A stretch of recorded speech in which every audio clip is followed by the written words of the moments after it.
Je vais vous présenter une scène tirée du Bourgeois gentilhomme de Monsieur de Molière, scène dans laquelle le maître de philosophie va apprendre à Monsieur Jourdain à prononcer voyelles et consonnes. Pour cet exercice, j'ai demandé à ma maîtresse de philosophie de toujours, Denise Duplex, de se joindre à moi. Que voulez-vous donc que je vous apprenne aujourd'hui? Apprenez-moi l'orthographe. Très volontiers. Après, vous m'apprendrez l'almanach pour savoir quand il y a de la lune et quand il n'y en a point. Soit. Pour bien suivre votre pensée et traiter cette matière en philosophe, il faut commencer selon l'ordre des choses par une exacte connaissance de la nature des lettres et de la différente manière de les prononcer toutes. Et là-dessus, j'ai à vous dire que les lettres sont divisées en voyelles, ainsi dites voyelles, parce qu'elles expriment les voix, et en consonnes, ainsi appelées consonnes, parce qu'elles sonnent avec les voyelles et ne font que marquer les différentes articulations des voix. Il y a 5 voyelles, voix, A, E, I, O, U. J'entends tout cela. La voix A se forme en ouvrant fort la bouche. A. Ah. Ah. Oui. La voix E se forme en rapprochant la mâchoire d'en bas de celle d'en haut. A, E. A, E. A. E. A. E. Ma foi, oui. Que cela est beau. Et la voix I en rapprochant encore davantage les mâchoires l'une de l'autre, en écartant les deux coins de la bouche vers les oreilles. A, E, A. I. E.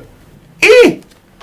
I. I. I. Cela est vrai. Vive la science. La voix O se forme en rouvrant les mâchoires et rapprochant les lèvres par les deux coins, le haut et le bas. Oh. Oh. Il n'y a rien de plus juste. A. E. I. O. I. Oh, cela est admirable. I. O. I. O. L'ouverture de la bouche fait justement comme un petit rond qui représente un O. Oh. Oh. Vous avez raison. Ah, la belle chose que de savoir quelque chose. La voix U se forme en rapprochant les dents sans les joindre entièrement et allongeant les deux lèvres en dehors, les approchant aussi l'une de l'autre sans les joindre tout à fait. U. U. U. Il n'y a rien de plus véritable. U.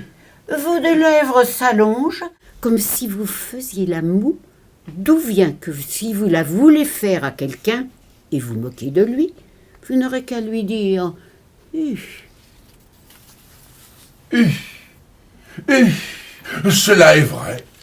Ah, que n'ai-je étudié plus tôt pour savoir tout cela?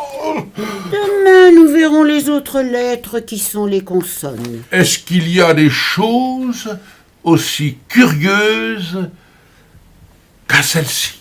La consonne D, par exemple, se prononce en donnant du bout de la langue au-dessus des dents du haut, da.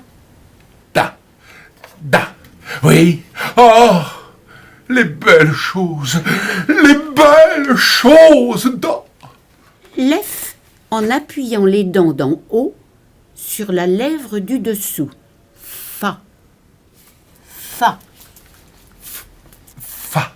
Fa. c'est la vérité. Ah, mon père et ma mère, que je vous veux de mal.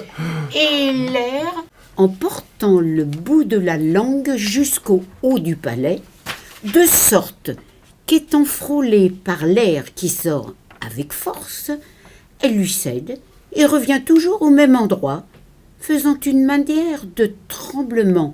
Rrrra. Rrr, rrr, rrr, rrr. Cela est vrai. Ah, l'habile homme que vous, femme que vous êtes, et que j'ai perdu de temps. Rrr, rrr, rrr, rrr, rrr. Je vous expliquerai à fond toutes ces curiosités.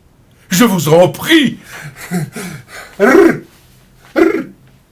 Et maintenant, n'hésitez pas à vous mettre devant votre miroir et à vous entraîner à prononcer au mieux voyelles et consonnes comme vous le demande le maître, la maîtresse de philosophie.